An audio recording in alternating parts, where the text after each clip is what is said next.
মুক্তিযোদ্ধাদের নাতিপুতিরাও পাবে না, তাহলে কি রাজাকারের নাতিপুতিরা পাবে? সেটা আমার প্রশ্ন, দেশবাসীর কাছে প্রশ্ন। একটি ছোট ভুল সারা জীবনের কান্না। স্বৈরাচারী হাসিনার এই বক্তব্যই যেন কাল হয়ে দাঁড়িয়েছিল তার জন্য। আওয়ামী লীগ সরকারের দীর্ঘদিনের অন্যায় অনাচারের চাপা ক্ষোভ যেন তার এই বক্তব্যের মাধ্যমে বিপ্লবের স্ফুলিঙ্গ পুরোপুরিভাবে ছড়িয়ে দিয়েছিল আপামর ছাত্র জনতার মাঝে, যার মাধ্যমে এই আন্দোলনে শহীদ হওয়া ছাত্রদের রক্তের সাগরের বিনিময়ে স্বৈরাচার মুক্ত হয়েছে প্রাণপ্রিয় বাংলাদেশ। ইতোমধ্যেই এই বিজয়ের পর চারদিক থেকেই লাঞ্ছনার শিকার হচ্ছেন হাসিনা এবং তার দোসররা। সেই তালিকায় আছেন আওয়ামী লীগের হয়ে জাতীয় সংসদ নির্বাচনে অংশ নেয়া ক্রিকেটার সাকিব আল হাসানও। এমনকি সুদূর কানাডায়ও প্রবাসীদের কাছ থেকে চরম লাঞ্ছনার শিকার হচ্ছেন সাবেক এই অধিনায়ক।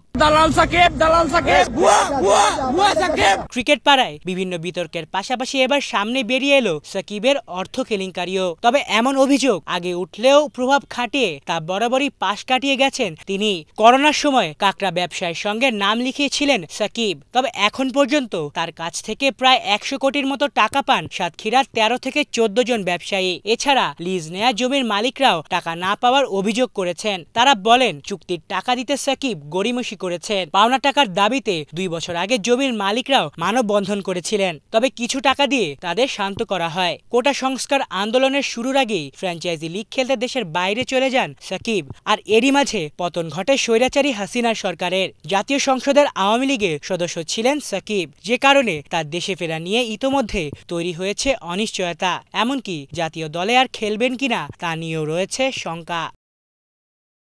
আলিফ চৌধুরী, বাংলাভিশন।